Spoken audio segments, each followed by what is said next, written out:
BMCRI Bengaluru medical college and research institute इसके द्वारा दक्षिण भारत की पहली संक्रामक रोग अनुसंधान प्रयोगशाला की स्थापना की जाएगी और इसका चयन भारतीय आयुर्विज्ञान अनुसंधान परिषद यानी ICMR द्वारा किया गया है।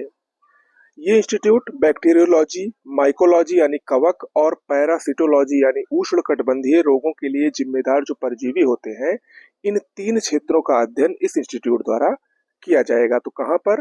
बेंगलुरु में। बहुत ही महत्वपूर्ण है, याद रखिएगा।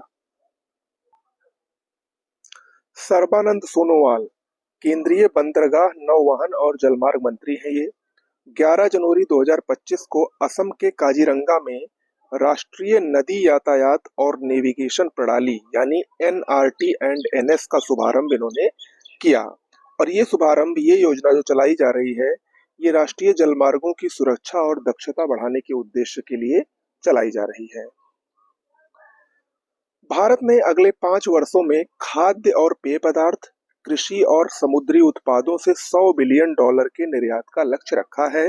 हाल ही में जो इंडस फूड 2025 का आयोजन नई दिल्ली के भारत मंडपम में किया गया था, उसमें वाणिज्य और उद्योग मंत्री पीयूष गोयल द्वारा इसकी घोषणा की गई। साथ ही वाणिज्य मंत्री ने यह भी बताया कि इस लक्ष्य की प्राप्ति के लिए प्रतिवर्ष 14 से 15% की विकास दर की आवश्यकता भी होगी और उन्होंने इस विकास दर को पूर्ण करने के लिए इस पर जोर भी दिया कि इसी विकास दर से हम इस लक्ष्य को प्राप्त कर सकते हैं।